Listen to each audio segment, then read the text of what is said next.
The marble halls of the Princeton Law School reception area gleamed under crystal chandeliers. Around me, catering staff in pressed black uniforms rushed with trays of hors d'oeuvres, none of them realizing that the woman in a modest navy suit was about to preside over half their children's future cases. First time working the honors reception, a kind server named Maria asked, noticing my quiet observation of the room. The Blackwells can be quite demanding. Ah yes, the Blackwells. My son James was dating their precious daughter Catherine, whose father happened to be a managing partner at one of New York's most prestigious law firms. The same man who'd been questioning my son's pedigree at every turn. Something like that, I said, adjusting my simple pearl earrings, the ones I'd worn while sentencing their firm's former client in a landmark corruption case last month. They hadn't recognized me then either. The kitchen was chaos incarnate. In the center, Catherine Blackwell stood in a designer dress that probably cost more than a public defender's monthly salary, berating a trembling server. No. The Supreme Court justices specifically requested their water at exactly 42 degrees. This is practically room temperature. Her voice carried that particular tone of practiced disdain only old money could perfect. Is there a problem? I asked mildly, stepping forward. Catherine spun around, her perfectly styled hair swishing. Who are you? Where's your uniform? Sarah Martinez, James's mother. I watched recognition flash across her face, followed quickly by barely concealed contempt. Oh yes. James mentioned you might come early to help. She looked me up and down. The staff entrance was supposed to direct you to the kitchen. They did an excellent job, I said, enjoying her confusion at my lack of embarrassment, though I admit I expected to be greeting the justices with my son. Richard Blackwell, Catherine's father, chose that moment to stride in, his Italian leather shoes clicking against the tile. I recognized him from the countless society pages he graced, usually while announcing another high-profile case win. Katie, darling, Justice Williams has arrived and oh, his smile could have frozen hell. You must be James's mother. The one from, where was it again? The Bronx Supreme Court. I supplied helpfully, watching him misinterpret my answer exactly as expected. Yes, well, he waved dismissively. Catherine, we've arranged for the help to stay in the kitchen during the main reception. Wouldn't want to overwhelm the justices with too many unfamiliar faces. I bit back a smile, remembering him making the exact same nervous expression during his firm's arguments before my bench last month. How thoughtful. Mother, James's voice carried across the kitchen. My son, handsome in his graduation robes, looked every bit the future legal star he was destined to become. Unlike the Blackwells, he earned his place through merit rather than money. James, darling, Catherine rushed to him. I was just helping your mother find her place. My son's face darkened. In the kitchen, Kate? We talked about this. It's fine, I said softly. I'm quite comfortable here. Richard Blackwell straightened his tie. Yes, well, given your background, we thought you'd prefer something less formal. After all, not everyone is equipped to handle conversations with Supreme Court justices. James stepped forward, but I caught his eye. The slight shake of my head was enough. He recognized my courtroom face, the one that had preceded countless guilty verdicts. Perhaps, I said, we should focus on the reception. I believe I hear Justice Williams discussing the Martinez decision from last month's federal circuit. Right on cue, through the kitchen doors came the distinguished voice of Justice Williams. Where is Sarah? I was hoping to congratulate her on that brilliant opinion. Completely revolutionizes our approach to corporate accountability. Richard Blackwell's face froze. Sarah? Judge Martinez? A young clerk poked his head into the kitchen. Justice Williams is asking for you. He wants your input on the corporate fraud guidelines. The look on Catherine's face was priceless. Judge. Federal Judge Sarah Martinez. I corrected gently, smoothing my suit. Though I do appreciate your concern about my ability to handle conversations with the Supreme Court, I only argue before them. Oh, every other month or so. Richard Blackwell had turned an interesting shade of gray. But you, the Bronx Supreme Court, was where I started 20 years ago, I finished, before becoming the youngest federal judge in the Second Circuit. Your firm appears before me quite regularly, Mr. Blackwell, though you seem to send your junior partners more often than not. Catherine's perfect composure cracked. But you let us think. You were. The help? I raised an eyebrow. Yes, I did. Consider it a lesson in judgment and the dangers of assumption. Now, shall we join the reception? I believe Justice Williams is waiting. As I walked past the shell-shocked Blackwells, Maria, the server, caught my eye and gave me a subtle thumbs up. I winked back, making a mental note to recommend her daughter for our court's internship program. James fell into step beside me. You knew this would happen. Sometimes, I said, straightening his graduation robes, people need to learn their lessons in memorable ways. Besides, watching Richard Blackwell realize he's been condescending to the judge who's about to hear his firm's biggest case next week. Priceless. And Catherine. I study my son's face carefully. That depends on whether she learns from this, though I suspect she'll need more than one lesson about judging books by their covers. As we entered the main reception, Justice Williams boomed, "Sarah, brilliant opinion on the Martinez case. Simply brilliant. Tell me, how did you anticipate the corporate structure loophole?" I smiled, feeling the Blackwell stares burning into my back. Actually, Bill, that insight came from my early days working as a night janitor at the courthouse while putting myself through law school. Sometimes the best understanding of the law comes from seeing its effects on every level of society. The gathered legal luminaries nodded appreciatively, while behind me, I heard Catherine whisper to her father, "Daddy, I think I made a terrible mistake." Indeed you did, I thought, accepting a glass of champagne from a passing server. But perhaps there was hope for her yet. After all, I didn't become a federal judge by believing people couldn't change. The next hour unfolded like a masterclass in social discomfort. Richard Blackwell, who'd spent the past 6 months telling everyone his daughter was marrying into new legal royalty, now watched helplessly as his colleagues connected the dots between his future in-law and the federal judge he'd been actively avoiding in court. Judge Martinez, a senior partner from his firm, approached, champagne glass trembling slightly. "We had no idea you were James's mother." Richard has been unusually modest about the connection. Has he? I smiled, enjoying Richard's visible perspiration. How unlike him, especially given his passionate arguments against my ruling in the Winston case last spring. Though I primarily heard those through his junior associates, of course. The senior partner's face tightened. Everyone in the legal community knew Richard had dumped that case on his subordinates after my preliminary ruling went against his client. "Richard, you never mentioned you had such personal insight into Judge Martinez's perspectives."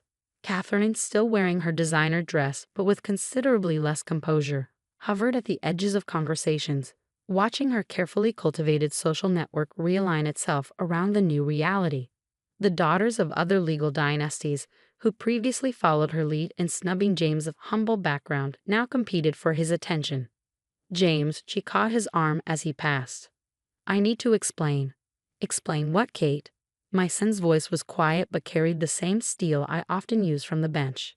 "Explain how you told your friends my mother couldn't afford a proper dress for the reception. Or how you suggested I distance myself from my embarrassing background to better fit into your world." I pretended not to listen while chatting with Justice Williams, but I caught Catherine's flinch. "I didn't know." "That's worse," James cut in.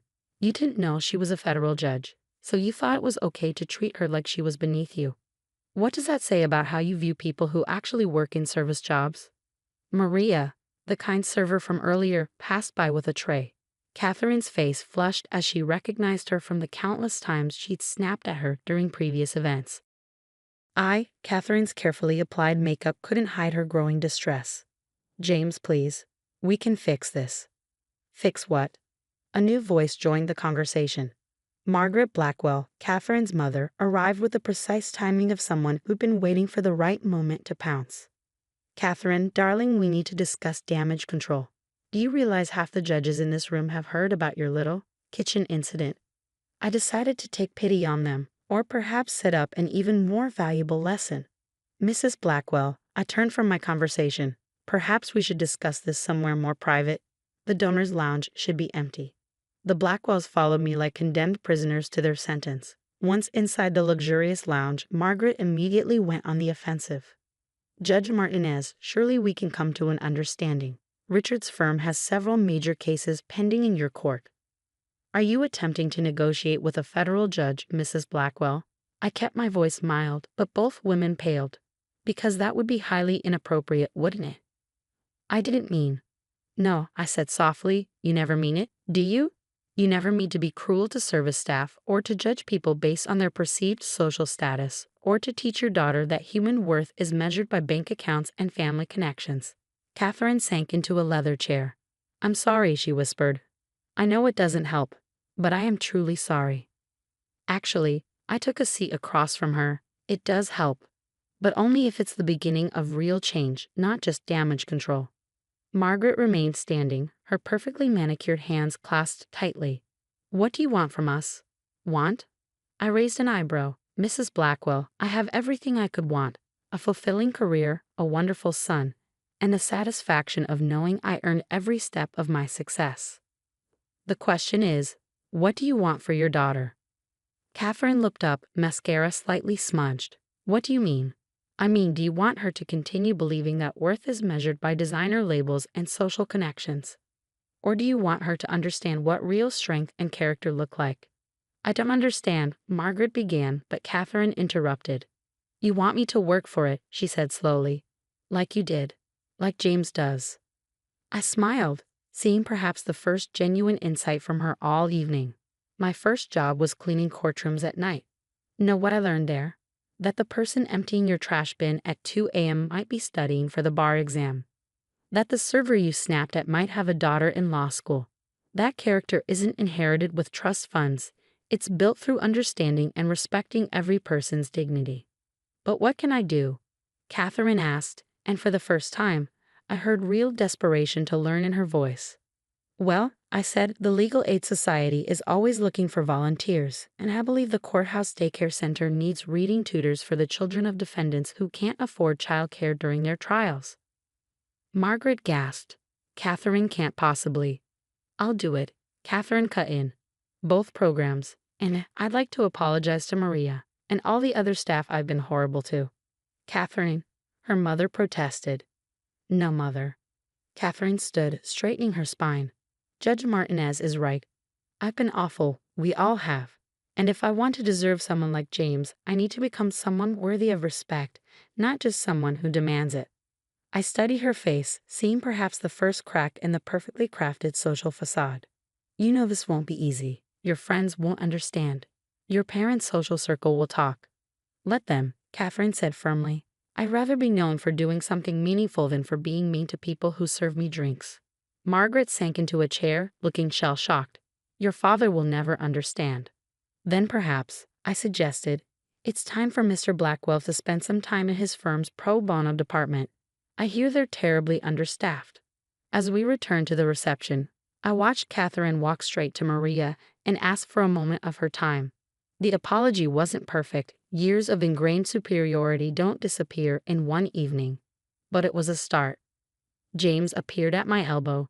You're giving her a chance. I'm giving her an opportunity, I corrected. Whether it becomes a chance depends on what she does with it. And her father's case is in your court. I smiled. Will be heard with the same impartiality I show all cases. Though perhaps Mr. Blackwell might find himself with a surprising number of pro bono assignments in the coming months. As the reception wound down, I watched Catherine help the staff clear glasses, her designer dress slightly wrinkled, but her smile more genuine than I'd ever seen it. Sometimes I thought, the best judgments aren't made from the bench. 3 months after the reception, I sat in my chambers reviewing case files when my clerk announced an unexpected visitor, Catherine Blackwell. She looked different. Gone were the designer labels and perfectly coiffed hair. Instead, she wore a simple blazer, and her hands showed slight calluses from actual work. Judge Martinez, she started, then corrected herself. Sarah, I wanted to show you something. She placed a folder on my desk. Inside were thank you letters from the children at the Courthouse Daycare Center, where she'd been spending her mornings reading to them. Photos showed her sitting cross-legged on the floor, helping kids with homework while their parents attended court proceedings. Maria's daughter got accepted to law school, Catherine said quietly. I've been helping her prepare for the LSAT between my legal aid shifts. She's brilliant, she just needed someone to believe in her. I nodded, noting the absence of her usual makeup and the new confidence that had replaced her social armor. And your father? Catherine's laugh held a touch of irony. He's discovering that pro bono cases can be surprisingly fulfilling. Last week, he helped a homeless veteran reclaim his pension benefits. I've never seen him so excited about a legal victory, and it wasn't even for a paying client. And your mother? She's adjusting. Catherine smiled. She joined the courthouse daycare center's fundraising committee, though she did insist on teaching the children proper table etiquette alongside their reading lessons. I set down the folder. And you? Are you finding what you're looking for? Catherine's expression turned serious. I found something I didn't know I was missing. Purpose, real connections. The children don't care about my last name or my handbag collection. They care that I show up, that I listen, that I help. And James, her face softened. He was right to be disappointed in me that night, but he's proud of me now, not because I'm trying to impress his mother, the federal judge, but because I'm finally becoming someone he can respect. I studied her carefully. The entitled socialite who tried to hide me in the kitchen was gone, replaced by someone who understood the value of earned respect. My old friends don't understand, she continued. They think I'm having some sort of breakdown, spending time with those people. But for the first time, I'm not worried about what they think. Because you've learned what really matters. Because I've learned who really matters, she corrected. The mothers working 3 jobs to support their kids through school. The courthouse staff who know every judge's coffee preference but never get thanked.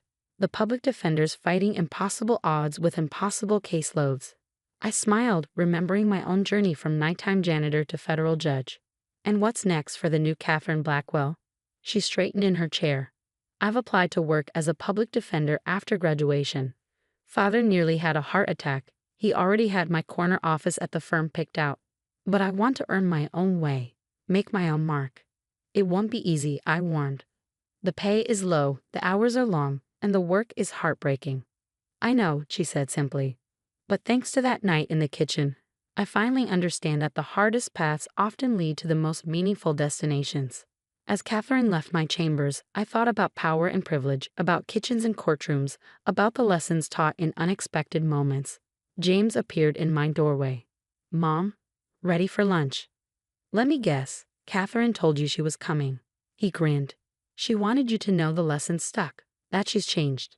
No, I corrected, gathering my robes. She's changing. And that's even better, because it means she's doing it for herself, not for us.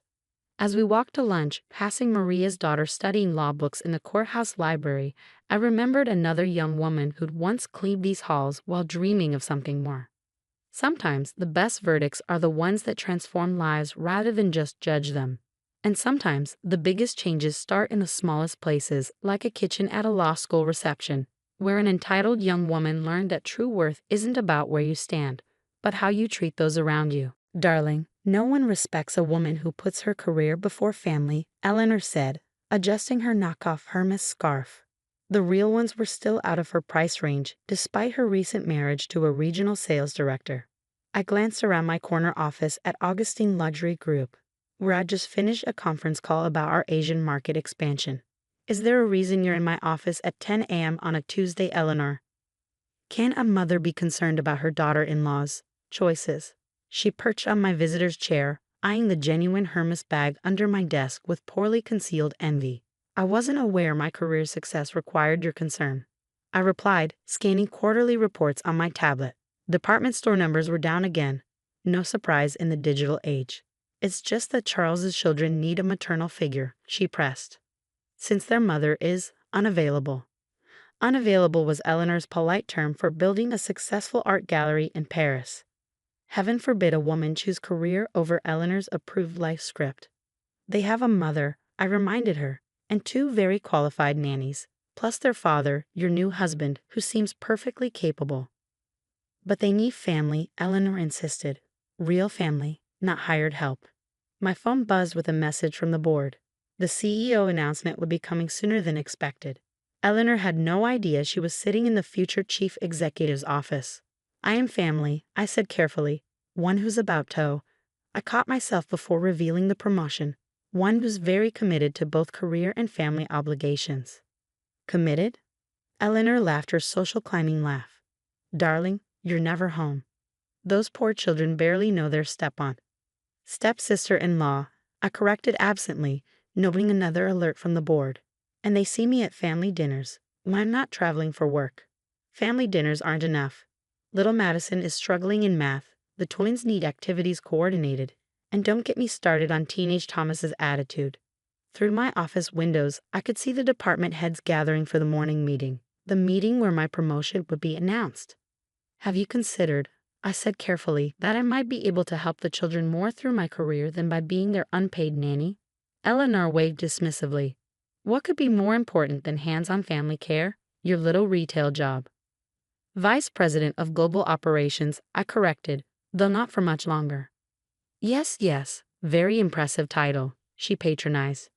But Charles agrees the children need stability, a proper female influence. My phone buzzed again. The board was ready. Speaking of Charles, I gathered my papers. How is the Herald Square store performing under his management? Oh, splendidly, Eleanor brightened. He's expecting a promotion any day now. Regional VP, most likely. Then we can finally afford a proper summer home. I bit back a smile. The Herald Square numbers were abysmal, and Charles was more likely to be demoted than promoted. Unless. Eleanor. I stood smoothing my actual Armana suit. I have a meeting to attend. But let's continue this discussion about proper female influences soon. You'll think about what I said. She perked up. About helping with the children. Oh, I'll definitely be thinking about proper roles and responsibilities, I assured her, heading for the boardroom. In fact, I'll probably be reviewing them quite thoroughly. Wonderful. She grabbed her knockoff bag. I'll tell Charles you're finally seeing reason. Actually, I paused at my office door. Why don't you join the all-hands meeting, since you're here anyway? Eleanor preened, probably imagining herself as the mother-in-law of a senior executive. Well, I suppose I could delay my lunch plans, if she only knew. The boardroom was packed when we arrived, department heads and senior managers filling every seat. Charles sat near the middle, confident as ever despite his store's poor performance. Darling, he waved to Eleanor. Come sit by me. They're announcing the new CEO. Eleanor hurried over, already planning how to leverage her husband's imagined connection to the new chief executive. I moved to the front of the room as the board chairman stood. Ladies and gentlemen, he began, after an extensive search, we've chosen our new CEO. Someone who understands both luxury retail's traditions and its digital future. Eleanor was already whispering to Charles, probably plotting their summer home purchase. Someone who's led our global expansion while maintaining our core values, the chairman continued. Someone who's proven that innovation and heritage can coexist. I watched Eleanor's face, waiting for the moment. Please welcome your new chief executive officer, the chairman gestured to me, Sarah Chen Williams. The blood drained from Eleanor's face as I stepped to the podium. Charles's confident smile froze. Sometimes karma comes with a corner office. This must be a mistake. Eleanor cornered me after the announcement, her knockoff scarf askew. You can't possibly be CEO. I smiled pleasantly, watching Charles hover anxiously nearby. The board voted unanimously. But the children, she sputtered. The family obligations we discussed will be addressed, I assured her, checking my calendar. In fact, let's schedule your department's performance review for tomorrow morning, 9 a.m. sharp. Eleanor blanched. As a mid-level customer service manager, she'd never had direct contact with the CEO before. Now her daughter-in-law held that position. Sarah, darling, Charles stepped forward, all forced joviality. Congratulations. I was just telling the Herald Square team about our family connection. Interesting. I cut him off smoothly, because I was just reviewing Herald Square's numbers. We should discuss those. Also at 9 a.m. tomorrow. Through the boardroom windows, I could see department heads already lining up to schedule meetings. The luxury retail landscape was changing, and Augustine needed to change with it. Now see here. Eleanor found her voice. You can't let corporate politics affect family. Exactly, I agreed. Which is why tomorrow's reviews will be strictly professional. Your customer service metrics and Charles's store performance will be evaluated on merit alone. My assistant appeared with the afternoon's schedule. The press conference is in an hour. Women's Wear Daily wants an exclusive. Perfect timing, I smiled at Eleanor. You can see how a proper female influence handles corporate leadership. Eleanor's face fluctuated between outrage and calculation. Surely as family, we can discuss this privately. We are discussing it privately. I gestured to my new executive suite. Tomorrow morning, 9 a.m. I'll have HR sit in to keep everything proper. Charles was already tugging at his collar. About Herald Square's numbers are down 22% year over year, I finished, while our online sales have grown 45%. Interesting contrast, wouldn't you say? My phone buzzed with congratulatory messages from other luxury retailers. The first female CEO in Augustine's 100-year history was big news. The children still need, Eleanor tried again. Educational support? I pulled up a document, which is why I'm implementing a corporate scholarship program. STEM focus, available to all employees' families, including step families. Eleanor's mouth opened and closed silently. This wasn't the leverage she'd expected. The digital transformation team is ready, my assistant reminded me. They're eager to present their omnichannel strategy. Excellent, I gathered my papers. Charles, you might want to sit in, since Herald Square's online integration is lacking. Charles paled further. His resistance to digital initiatives was well known and well documented in his performance reports. This is about revenge, Eleanor hissed, because we suggested you focus on family. This is about business, I corrected. The board chose me because I understand modern luxury retail, something tomorrow's reviews will make very clear. Through the glass walls, I could see teams already setting up new systems. The digital transformation wouldn't wait for Eleanor's outdated views. The children's tutoring program starts next week, I added, checking another document. Since you're so concerned about Madison's math scores, we're partnering with top STEM educators. That's actually quite helpful, Charles admitted, earning a glare from Eleanor. Success and family support aren't mutually exclusive, I said mildly, despite what some people believe. My phone buzzed again. The stock was up 12% on the CEO announcement. The market approved of progressive leadership. Tomorrow morning, I reminded them. 9 a.m. Don't be late, it would look bad on your performance reviews. Eleanor clutched her knockoff bag like a shield. You wouldn't really evaluate department heads based on merit? I finished. That's exactly what a proper CEO does, family or not. As they left my office, I heard Eleanor hiss to Charles, do something. She's your sister-in-law. And now she's my boss, he replied grimly. Maybe we should have supported her career instead of criticizing it. Sometimes the best response to proper female influence is simply becoming the influence yourself. 1 year later, I reviewed the annual reports from my CEO office, a photo of Charles's kids on my desk, not as charges needing supervision, but as proud graduates of our first corporate STEM program. Madison's math scores are top of her class, my assistant mentioned, bringing the morning briefing. The coding workshops really helped.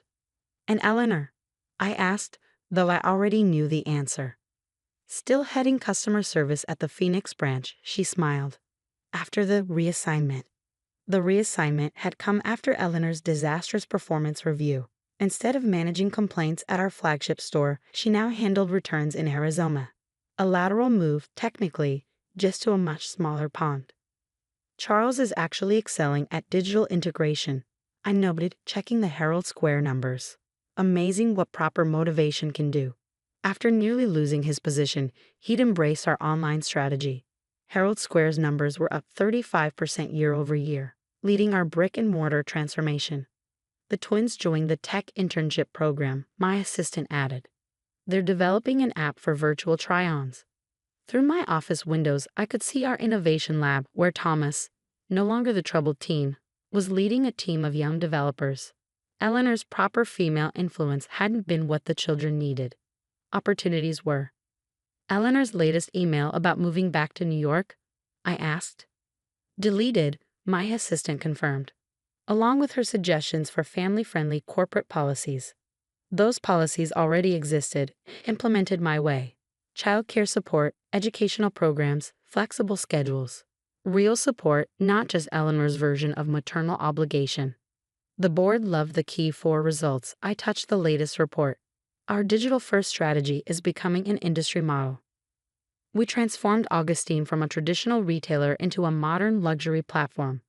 Eleanor's precious social status now came from being related to the CEO, not from managing customer complaints. The Children's Foundation is launching next month, my assistant reminded me. Eleanor wants to be on the board. Funny, I smiled, remembering her dismissal of my little retail job.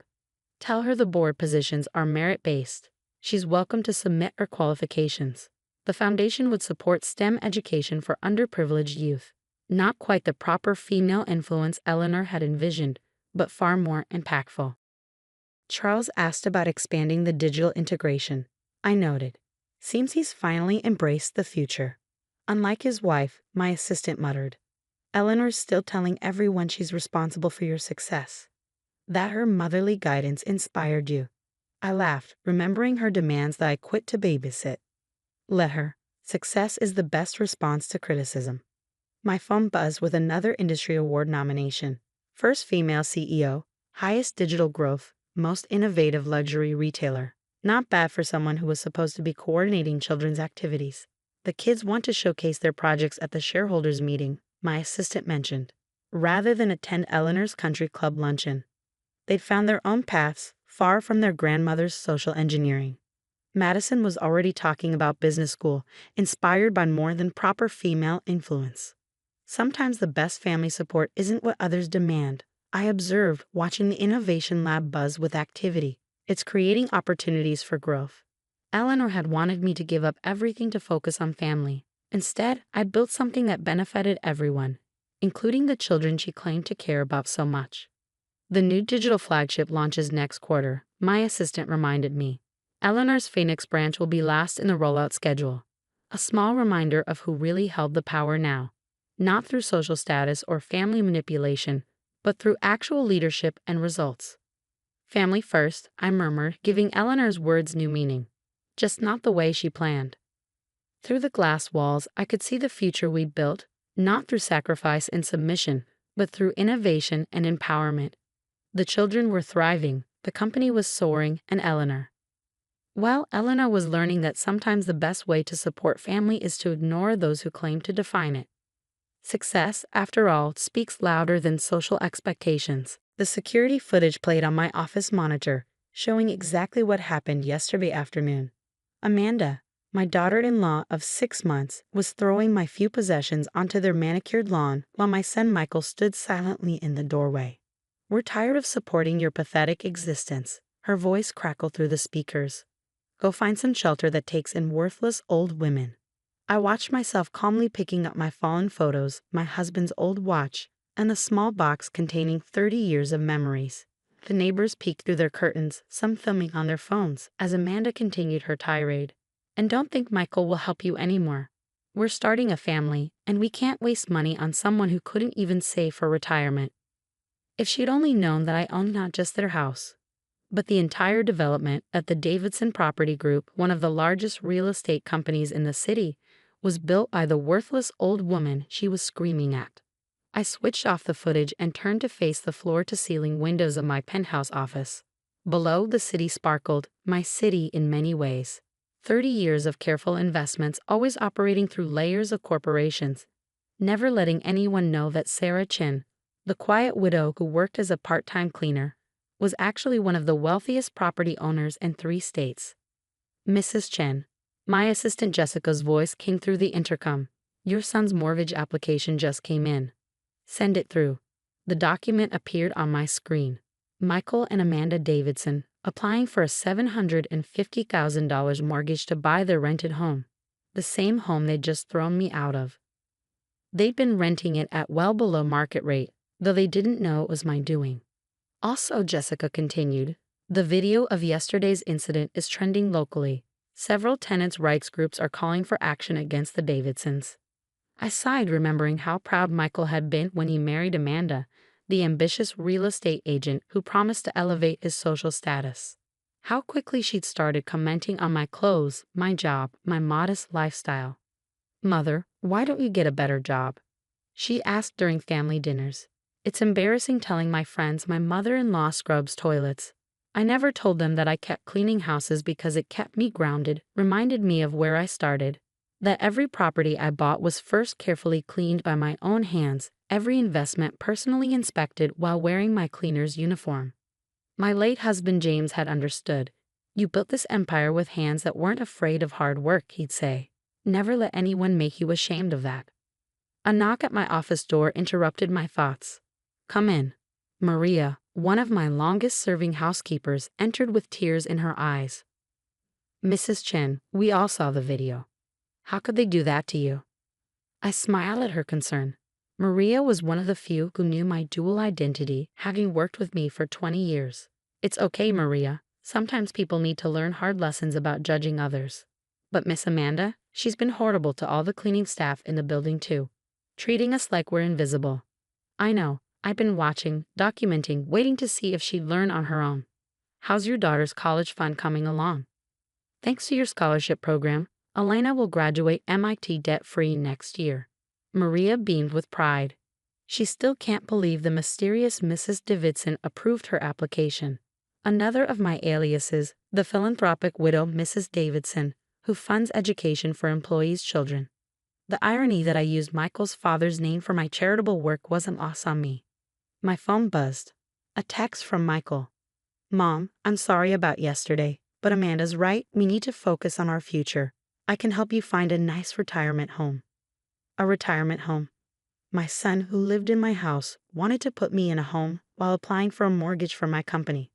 Jessica, I called through the intercom. Please schedule a meeting with the Davidsons tomorrow regarding their mortgage application. And Maria? Yes, Mrs. Chen. Please have my usual cleaning uniform ready. I think it's time for the owner of Davidson Property Group to personally inspect one of her properties. You're going to tell them? Maria's eyes widened. No, I smiled, pulling out the folder containing the rental agreement. I'm going to teach them. I spent the rest of the afternoon reviewing their financial documents. Amanda's real estate business was struggling because she bragged about her success. Michael's teaching salary was modest. They'd been living beyond their means, counting on buying the house to establish their social status. Another text from Michael. Amanda's planning a housewarming party once we close on the house. Her clients will finally see we're not just renters. Maybe it's best if you don't come. I opened my laptop and began typing. Dear Mr. and Mrs. Davidson, thank you for your mortgage application to Davidson Property Group. We've scheduled an inspection and personal meeting with the owner tomorrow at 2 p.m. to discuss your request.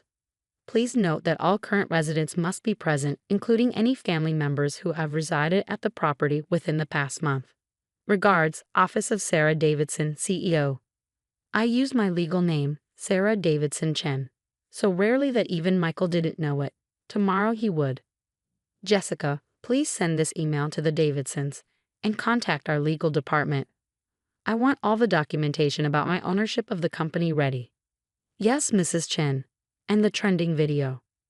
Let it spread. Sometimes shame is a powerful teacher. As night fell over the city, I stood in my office looking down at the lights below. Somewhere out there, my son and his wife were probably celebrating what they thought was their impending home purchase, never suspecting that the worthless old woman they'd thrown out was watching from the penthouse of the city's most prestigious building. I touched the worn silver watch in my pocket, James' last gift to me. You always said our son needed to learn the value of hard work, I whispered. I think tomorrow's lesson is long overdue. Sometimes the poorest people are the ones with the most money, and sometimes the richest are those who never forgot what it means to work with their hands. Tomorrow, Amanda would learn which one she was. I picked up my cleaning uniform from its hook behind my office door, one last inspection to do. At precisely 2 p.m. the next day, I stood in my cleaning uniform outside the house I technically owned, watching Amanda's Mercedes pull into the driveway. She and Michael emerged, dressed like they were heading to a board meeting rather than a mortgage discussion. What is she doing here? Amanda hissed when she spotted me. Michael, I thought you were handling this. Mom, please. Michael stepped forward. This isn't a good time. We have a meeting with the property owner. I know. I held up my tablet displaying the Davidson Property Group logo.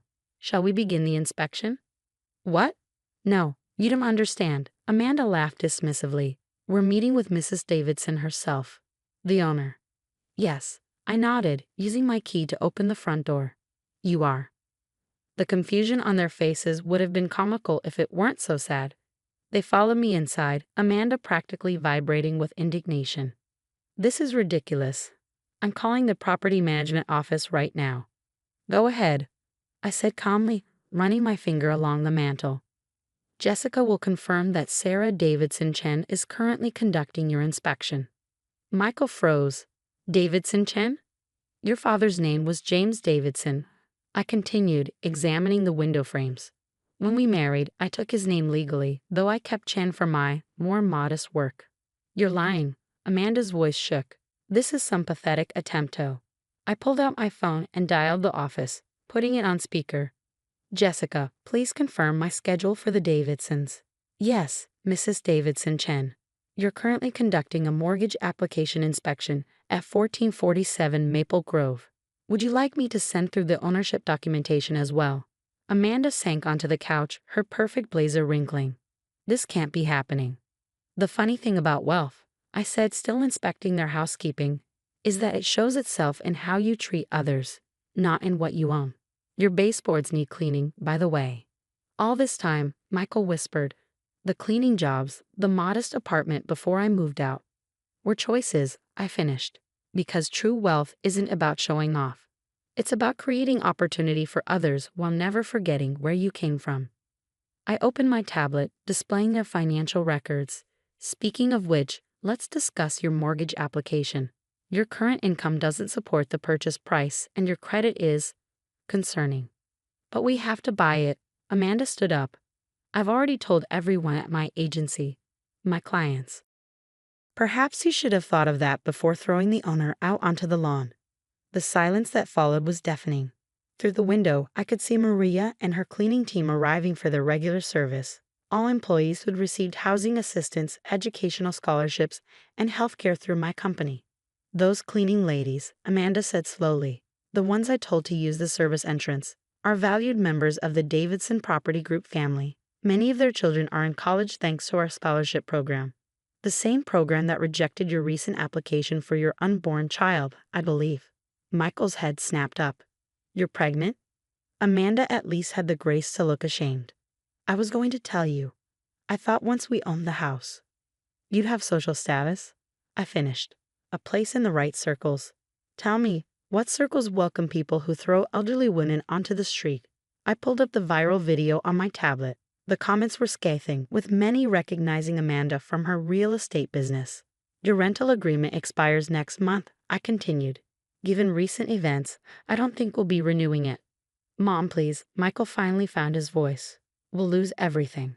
Like I supposedly lost everything yesterday, I met his eyes. When you stood silent while your wife threw away 30 years of my memories. I can explain. No need. I pulled out a thick folder. This contains 2 options. Option 1 is eviction proceedings, effective immediately. Option 2 is a chance to learn what real value looks like. Amanda grabbed the folder, hands shaking. Inside were employment contracts for both of them. You can't be serious, she whispered. These are for maintenance and cleaning staff positions. Entry level, I nodded. The same way I started. 6 months of honest work, learning every aspect of property management from the ground up. If you complete it, we can discuss a new rental agreement, maybe even a future mortgage application. And if we refuse, then you have 30 days to vacate and your current conduct becomes a matter of public record for future landlords to review. Michael picked up the contracts, reading carefully. All this time you were building this empire. Why didn't you tell me? Would it have changed how you saw the value of hard work? Would it have stopped you from letting your wife throw me out? The cleaning crew outside was watching through the windows now, including Maria's daughter Elena, home from MIT for the summer and working alongside her mother. Your choice, I said, heading for the door. But know this, true poverty isn't about empty bank accounts. It's about empty hearts that have forgotten how to value people above possessions. I left them there, surrounded by the luxury they thought would define them, and joined my cleaning crew outside. Elena, I smiled at Maria's daughter. How would you like to learn about property management this summer? We might have some positions opening up. 6 months later, I stood in my penthouse office watching another security video. This time, it showed Amanda carefully cleaning an elderly tenant's apartment, taking extra time to help the woman organize her medications and grocery delivery. She's changed, Maria commented, bringing me my afternoon tea. They both have. Indeed, Michael and Amanda had surprised everyone by not just accepting their entry-level positions, but embracing them. Amanda had traded her designer suits for a cleaning uniform, working alongside the same staff she'd once dismissed. Michael had joined the maintenance crew, learning plumbing and electrical work with genuine enthusiasm. Their new rental application came in today, Jessica announced, entering with a folder. Along with this, she handed me a handwritten letter from Amanda. Dear Mother, not Mrs. Davidson Chen, not the owner, but Mother, because I hope I can still earn the right to call you that. These past 6 months have taught me more than just how to clean properly or treat people respectfully. They've taught me what true dignity looks like. Yesterday, a tenant thanked me for helping with her groceries. She said I reminded her of you, how you used to personally help her even though you owned the building. I cried in the supply closet for an hour after that, wondering how I could have been so blind to real value. Michael and I are expecting a girl. We'd like to name her Sarah, after the strongest woman we know, if you'll permit. Not because of your wealth or position, but because of how you've taught us that true worth lies in how we treat others, with deepest respect and love. Amanda. I set the letter down, remembering another young woman 30 years ago who'd learned similar lessons about humility and hard work. Their performance reviews are exceptional, Jessica added. The tenants specifically request them now. Through the window, I could see Michael on a maintenance call, patiently explaining to a young tenant how to prevent pipes from freezing in winter. He looked happier than I'd seen him in years, proudly wearing his work uniform. They've applied for a much smaller apartment than before, Maria noted, looking at their application, within their actual means.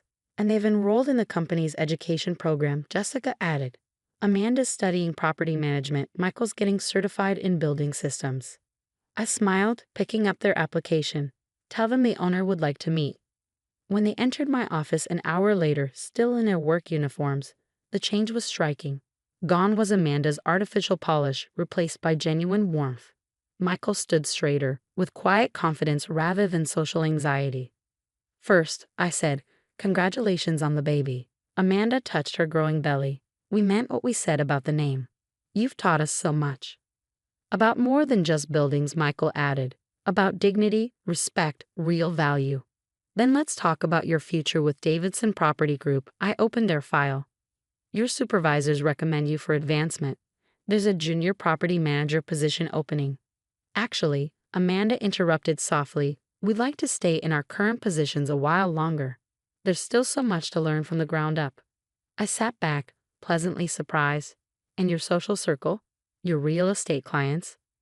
They don't matter, Michael said firmly. What matters is doing honest work we can be proud of. Like you taught us. In that case, I pulled out a new contract. How would you like to manage our resident services program? Working with tenants, coordinating maintenance and cleaning teams, ensuring everyone is treated with the respect they deserve. Their eyes widened at the opportunity, not because of the salary, but because of the responsibility to care for others. One condition, I added. You'll need to train under Maria for another 6 months. Learn from someone who's never forgotten the value of hard work and kindness. We'd be honored, Amanda whispered. As they left my office, I watched them join their colleagues in the service elevator, no longer too proud to ride with the cleaning staff. Your grandchild will be born into wealth, Maria observed, but not the kind that fits in a bank account. No, I agreed, something far more valuable. Sometimes the greatest inheritances are the lessons we learn when we lose our false pride, and sometimes the richest family legacies aren't built on money, but on the understanding that true wealth lies in how we treat every single person who crosses our path. Jessica, I called, please order a new nameplate for their office. Davidson Family Resident Services. It's time for the next generation to learn how to serve before they lead. I was pruning the white roses when Olivia's party planning committee arrived. From behind the carefully manicured hedges, I watched my stepdaughter lead her friends through the grand entrance of Rose Gardens estate, their designer heels clicking against the historic cobblestones I personally restored. This is absolutely perfect, gushed her best friend Charlotte. I can't believe you actually got a reservation. There's like a 3-year waiting list. Daddy pulled some strings, Olivia preened. He knows everyone who matters in this city. If she only knew that her father had simply asked his wife at breakfast, Honey, Olivia wants rose gardens for her graduation party. Is that possible? Of course, I'd said, not looking up from my gardening plans. I'll make sure she gets the full tour today. I've been tending these gardens for 20 years, long before I married Richard. The estate had been crumbling when I bought it, using the money from my first successful tech company. While other wealthy women collected art or jewelry, I collected forgotten places and brought them back to life. Mrs. Rose is so mysterious, Charlotte continued. They say she never appears in public, just lies alone in that gorgeous mansion, counting her millions. I smiled, thinking of my small cottage on the grounds where I actually lived. The mansion was for events only, though no one knew that except my staff. Whatever.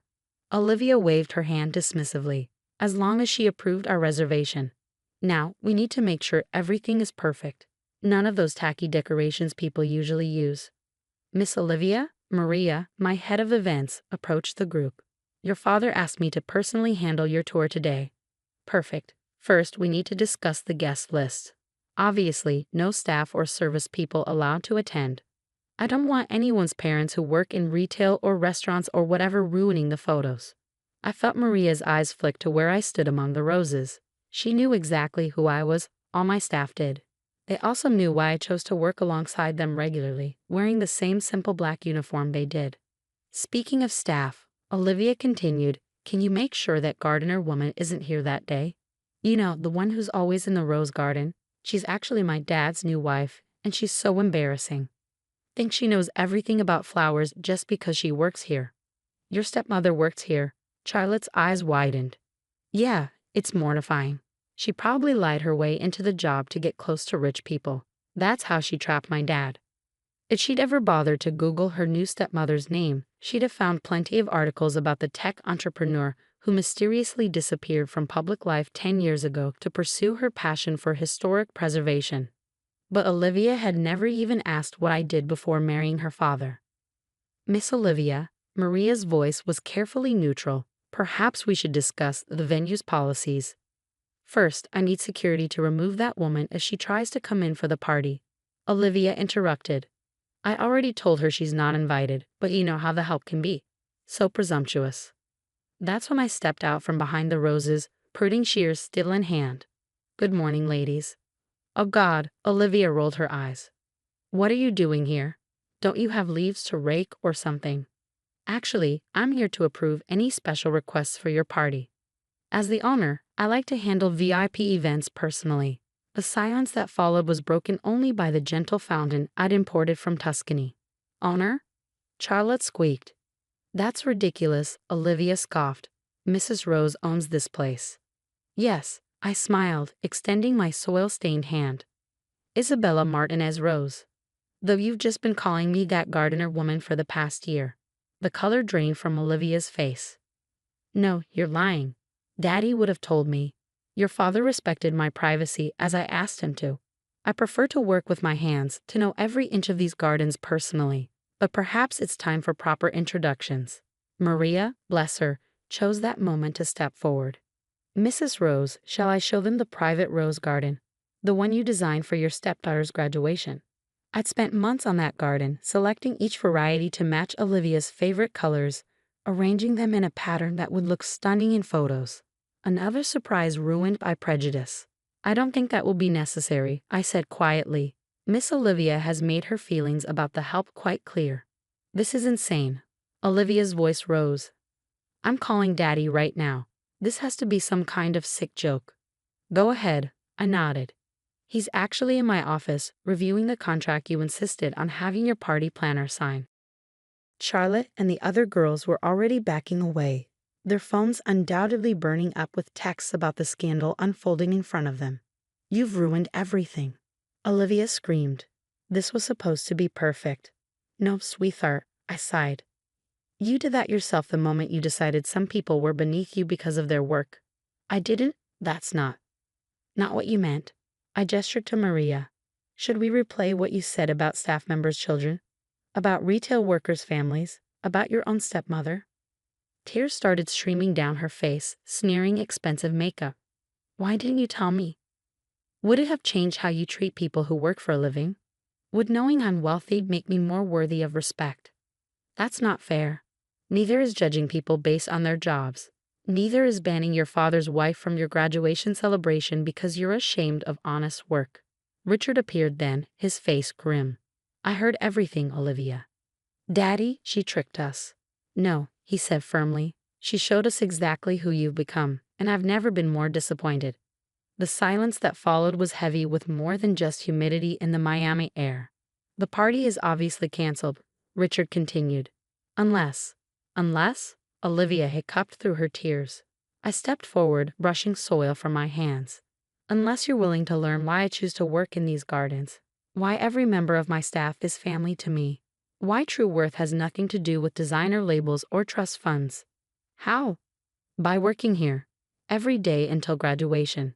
Learning every job, from cleaning bathrooms to arranging flowers.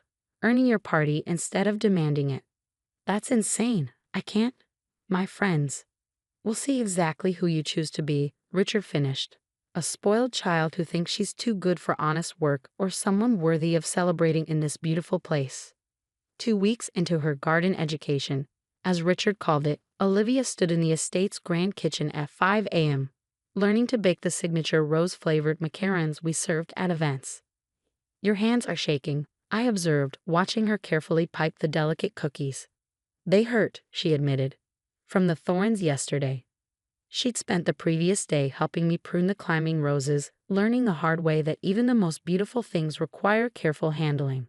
The band-aids on her fingers were a stark contrast to her previously perfect manicures. You know, I said, adjusting her piping technique, when I first bought this place, my hands looked just like yours. Soft, uncalloused, unused to real work.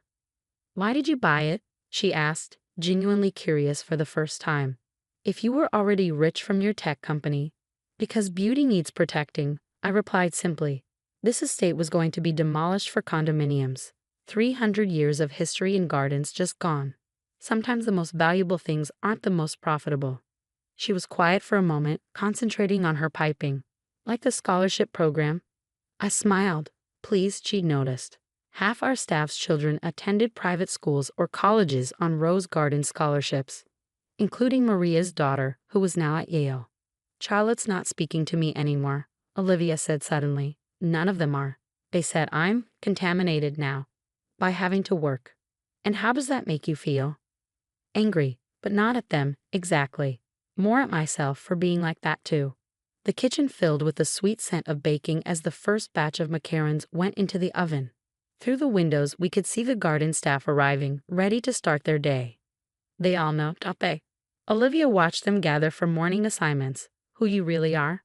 They know exactly who I am, I corrected. Someone who works beside them, who respects their skills, who trusts them with this estate's legacy. The money? That's just numbers in a bank account. Is that why you still live in the cottage instead of the mansion? I live in the cottage because it's home. Because I can step right into the gardens first thing in the morning. Because wealth isn't about showing off. It's about having the freedom to live exactly as you choose. She pulled the perfectly baked macarons from the oven, her face reflecting pride in something she created with her own hands. There's a wedding here this weekend, I mentioned casually. The bride is a former scholarship recipient. Now she's a surgeon. Really? Really, she met her fiancé here too. He was working summers as a groundskeeper to pay for medical school. I paused. Would you like to help coordinate their event? Her eyes widened. But I don't know enough yet. You know more than you did 2 weeks ago. About the gardens, about the kitchen, about people. I smiled. About yourself. Later that afternoon, I found her in the rose garden I designed for her graduation, sitting quietly among the blooms. They're all different, she said as I approached. I never noticed before. Each type of rose has its own personality, its own needs. Like people, I agreed, settling beside her. I'm sorry, she whispered. For everything I said. For who I was. I know. Can I still have my party here? That depends, I said carefully. What kind of party do you want now? She thought for a moment. One that celebrates everyone who makes this place magical. Where Maria's daughter can come home from Yale and be proud of her mom. Where the groundskeeper's kids can dress up and dance. Where no one feels less. And your old friends, if they come, great. If not, She touched a rose petal gently. Maybe I need to cultivate different friendships. Like these gardens, choose what grows here carefully. I pulled out my phone and showed her the design I'd been working on. A new layout for her garden, incorporating elements from every part of the estate she'd worked in over the past weeks. The roses here, I pointed, are the same variety you learned to prune. The herbs there are what you've been using in the kitchen.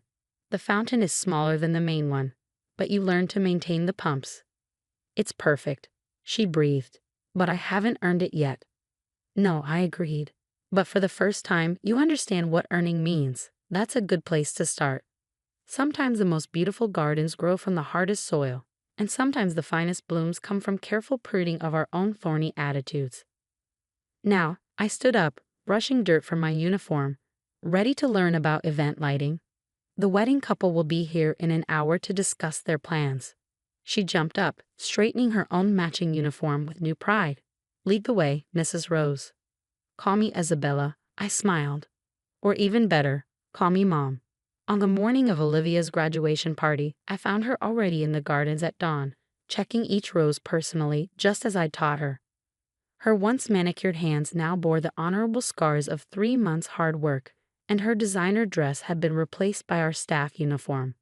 Everything's perfect, I assured her, joining her inspection.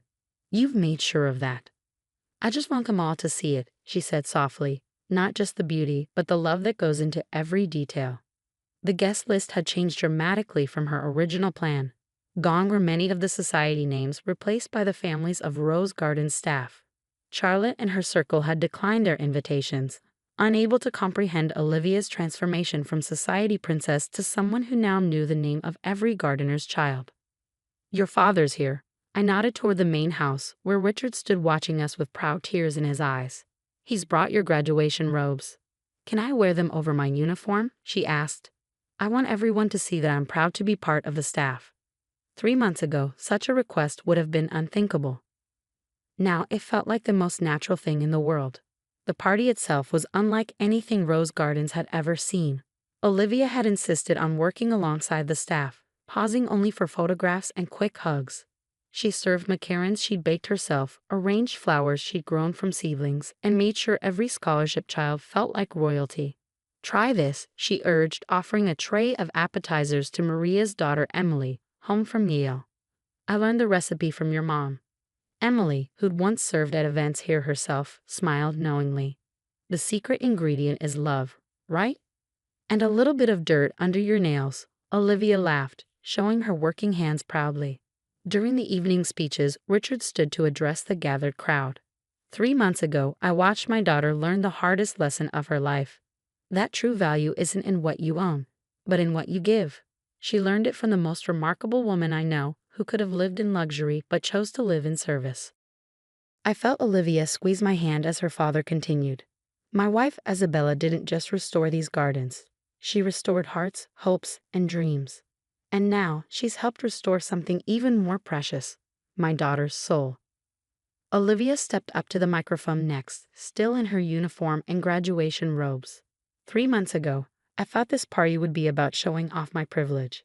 Today, it's about celebrating my education, not just the one I got in school, but the one I got right here in these gardens. She gestured to the staff gathered around. These people aren't just employees, they're family. Their children aren't just scholarship recipients, they're the future. And this place isn't just a venue, it's a testament to what happens when someone with means chooses to create opportunity instead of exclusivity. Looking directly at me, she continued, my stepmother could have just been Mrs. Rose, the mysterious millionaire. Instead, she chose to be Isabella, the gardener who taught me that every flower needs tending, every person needs nurturing, and every privilege comes with responsibility. The celebration continued late into the night, with society families mingling with staff families, barriers breaking down over shared stories and garden-fresh food. I watched Olivia dance with the groundskeeper's son, teach Yale-bound Emily the secret to perfect macarons, and proudly show off her calloused hands to anyone who asked. Later in the quiet of the rose garden, she found me doing one final check of her special blooms. Thank you, she said simply, kneeling beside me to deadhead a spent flower. For not giving up on me when I was my worst self. That's what gardeners do, I smiled. We see the potential bloom in every thorny bush. And mothers? She asked hesitantly. What do they do? They nurture that potential, even when it means letting their children feel the thorns sometimes. She hugged me then, getting soil on her graduation robes and not caring a bit. I love you, Mom. Miss, we need fresh towels in Cabana 3. I looked up from folding linens to see Madison's friend Brittany snapping her fingers at me. Behind her, I could hear my stepdaughter's distinctive laugh floating across the pool deck, probably at another joke about the service staff. Right away, I replied, gathering the plush white towels embroidered with the Azure's signature wave logo, a design I personally selected years ago, though none of them knew that. The Azure Hotel and Nightclub was Miami's hottest destination, where old money met new influence and where my stepdaughter held court every weekend with her trust fund friends. The same friends who never noticed that their favorite VIP host always made sure Madison's group got the best tables, the finest champagne, the most attentive service, all on the quiet orders of the maid they barely glanced at. I made my way across the deck, dodging drunk socialites and wannabe influencers. The afternoon sun glinted off the infinity pool, where beautiful people posed for photos they captioned with #blessed and #luxurylife. My uniform, a simple gray dress with the Azure logo, made me invisible to them all. Madison's cabana was actually my favorite design, inspired by the beachfront villas I'd visited in Bali. She claimed it as her spot the day we opened, never knowing her stepmother had created it with her in mind. Oh my God, Madison, I can't believe your dad married someone who cleans hotels, I heard Brittany stage whisper as I approached. Like, doesn't he own half of Miami? You don't remind me. Madison rolled her eyes, adjusting her designer sunglasses. She probably married him for the money, but joke's on her. Daddy made her sign, like the strictest prenup ever. If they bothered to check, they'd know there was no prenup. James had offered, but I laughed it off. My net worth was triple his when we married. Fresh towels, I announced, keeping my voice neutral as I placed them on the teak side table, imported from Indonesia, where I'd spent months sourcing sustainable materials for the hotel. Whatever. Madison waved dismissively, then turned back to her phone. Oh my God, you guys, my TikTok about the room service lady is going viral. My stomach tightened. I'd seen the video this morning, Madison mockingly imitating our Romanian housekeeper's accent, while her friends laughed in the background. It had already reached 500,000 views. My phone buzzed in my pocket, not the basic flip phone I carried while working, but the latest iPhone hidden in my locker. A message from James, have you seen it? This has to stop. Another buzz. Board wants to know if you're still set on staying anonymous. Press is asking about the hotel's response to viral video. I'd maintained my privacy since opening the first Azure hotel 15 years ago. No photos in magazines, no public appearances, just the occasional video conference call where the lighting was always carefully controlled. It had started as a security measure and evolved into a social experiment, watching how people behave when they think no one important is watching. Mrs. John. A quiet voice interrupted my thoughts. Rosa, the Romanian housekeeper from the video, stood nervously nearby. I can finish the cabanas if you want. No, I've got this. I smiled warmly. How's your daughter's college application going? She got in. Rosa beamed. The scholarship the hotel arranged. It means everything. I created the employee education program after hearing Rosa's story during one of my first shifts as a maid. Every child of an Azure employee was guaranteed college funding if they maintained their grades. Madison had no idea her viral mockery was aimed at the woman who'd helped secure her future stepsister's Harvard acceptance, Mrs. John. This time it was Marcus, our VIP host, looking uncomfortable. There's a situation at the front desk. Mr. Cooper is demanding to speak to the owner. Bradley Cooper, Madison's boyfriend's father and one of Miami's most notorious real estate developers. Also the man who tried to buy out the Azure last year. Not knowing the owner he was dealing with through lawyers was currently folding towels by his cabana. I'll handle it, I sighed, catching Madison's smirk as I walked away. She thought I was being summoned for punishment over some housekeeping mistake. Bradley Cooper was red-faced and shouting when I reached the lobby. This is unacceptable. Do you know who I am? Get me Diana Zhang on the phone right now. Is there a problem, Mr. Cooper? I asked mildly. Yes. There's a problem. Your staff denied my son's request to rent out the entire pool deck for his birthday. Don't you know who we are? I knew exactly who they were. I also knew his son had been caught trying to bring drugs into the club last month, and only Madison's connection had kept him from being banned entirely. The pool deck is already booked that weekend for our employee appreciation event, I explained, an event I'd specifically scheduled after overhearing his son's plans to exclude the children of service workers from his party. Employee appreciation, he scoffed. For maids and bartenders? Move it. I'll double whatever you're spending on that nonsense. My phone buzzed again. James. Cooper's threatening to go to the press about discriminatory treatment. Board's calling an emergency meeting. I looked at Bradley Cooper, at Madison and her friends watching from their cabana, at Rosa quietly cleaning nearby. 2 years of anonymity had shown me exactly who people were when they thought power wasn't watching. Maybe it was time power showed its face. Mr. Cooper, I said, my voice shifting from its practiced servile tone to something entirely different. Perhaps we should discuss this in my office. Your office? He laughed. Listen, May, just get me Diana Zhang on the phone. I smiled, reaching up to unpin my hair from its severe bun. That won't be necessary, Mr. Cooper. She's already here. The transformation from hotel maid to CEO took exactly 30 seconds. Unpinning my hair, removing the plain uniform blazer to reveal a tailored silk blouse underneath, and slipping on the Louboutin heels I kept in my office, not for vanity, but for moments exactly like this. Impossible. Bradley Cooper sputtered as I led him into the private elevator that required a fingerprint scan. This is some kind of joke. The only joke, I replied, watching the numbers climb to the penthouse floor, is how quickly people show their true character when they think they're punching down. My office occupied the top floor of the Azure, with floor-to-ceiling windows overlooking Miami Beach. Awards and magazine covers lined the walls, all featuring the same shadowy silhouette of the mysterious Diana Zhang, the same woman who'd been scrubbing toilets an hour ago. Please sit. I gestured to the Italian leather chairs facing my desk.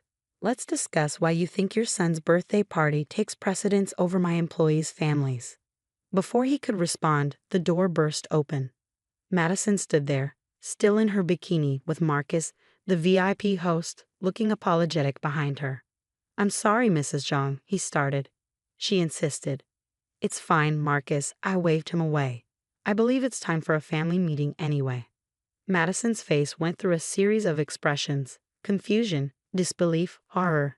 As she looked around the office, her eyes finally landing on the largest magazine cover, Diana Zhang, the queen of luxury hospitality. No, she whispered.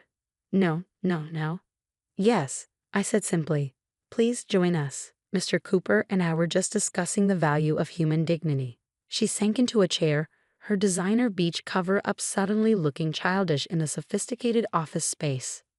Your viral video has created quite a situation. I continued, pulling up the TikTok on the massive wall screen. 3 million views now. The comments are particularly interesting. Shall we read some? I can explain, Madison started. Can you? I cut her off. Can you explain why it's funny to mock someone who's worked here for 10 years? Who's put 2 children through college? Who speaks 5 languages? By the way, how many do you speak, Madison? Bradley Cooper cleared his throat. Mrs. Zhang, perhaps we could discuss my son's party another time. Your son's party is canceled, I said flatly. In fact, his membership has been revoked. We have a zero-tolerance policy for drug use, which you'd know if you'd ever read the membership agreement. Do you know who I am? He blustered. Do you know who I am? I countered. Because until 5 minutes ago, I was just another maid to you, someone you could threaten and demean. The only difference now is that I'm wearing better shoes. Madison was crying silently now, mascara running down her cheeks. Why didn't you tell me? Would it have changed how you treated the staff? Would knowing I was rich make me more worthy of respect? That's not fair, she protested weakly. No, what's not fair is watching my stepdaughter become exactly the kind of person I built this company to stand against. I softened my tone slightly. Do you know why I work regular shifts as a maid? She shook her head. Because luxury isn't just about marble floors and champagne service. It's about creating an environment where everyone, guest and employee alike, feels valued. How can I do that if I don't understand every aspect of my business? Bradley Cooper stood abruptly. This is absurd. I'll take my business elsewhere. Good luck with that, I smiled. Azure owns every luxury hotel in Miami, and they all have the same policies about respect, dignity, and zero tolerance for youths. After he stormed out, Madison remained, looking smaller than I'd ever seen her. What happens now? She asked quietly. Now, I reached into my desk. Now you learn how the other half lives. Starting tomorrow, you're working here.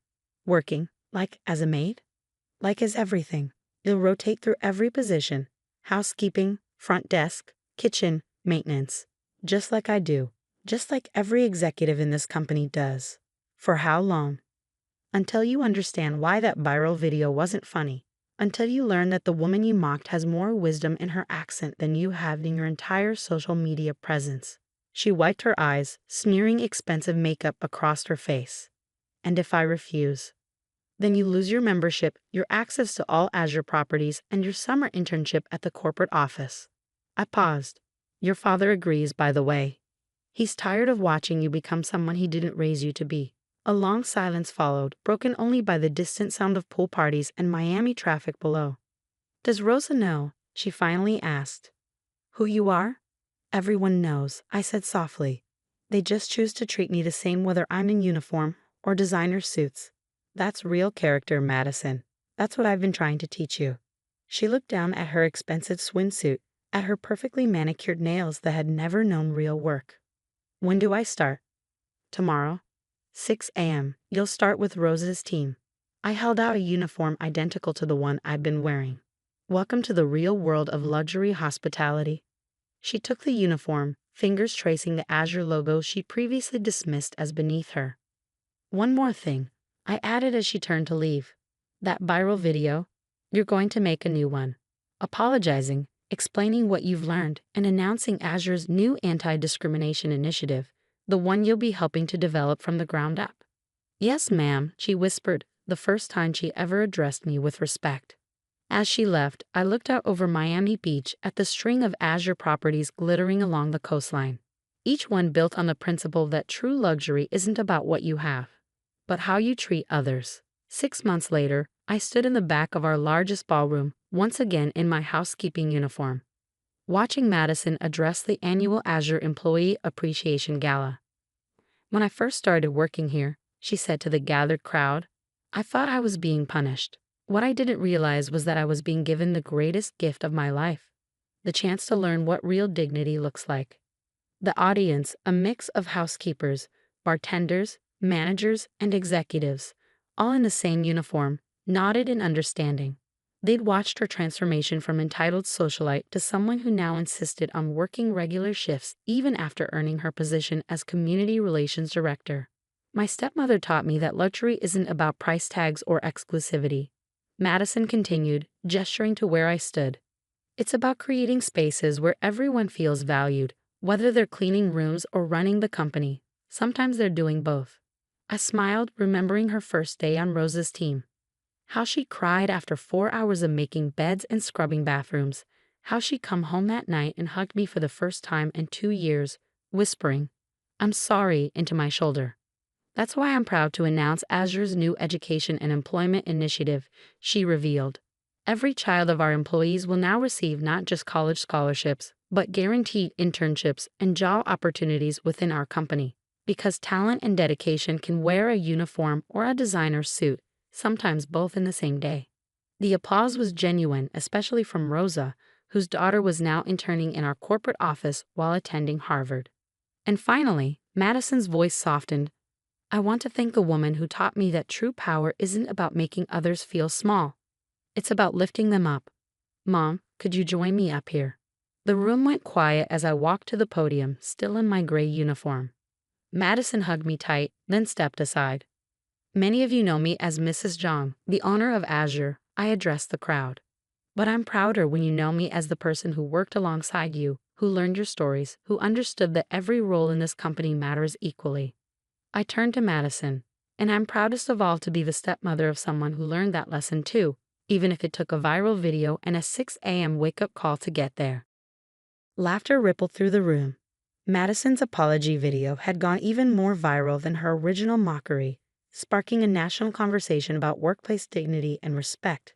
So tonight, I continued, I'm not changing into a designer dress.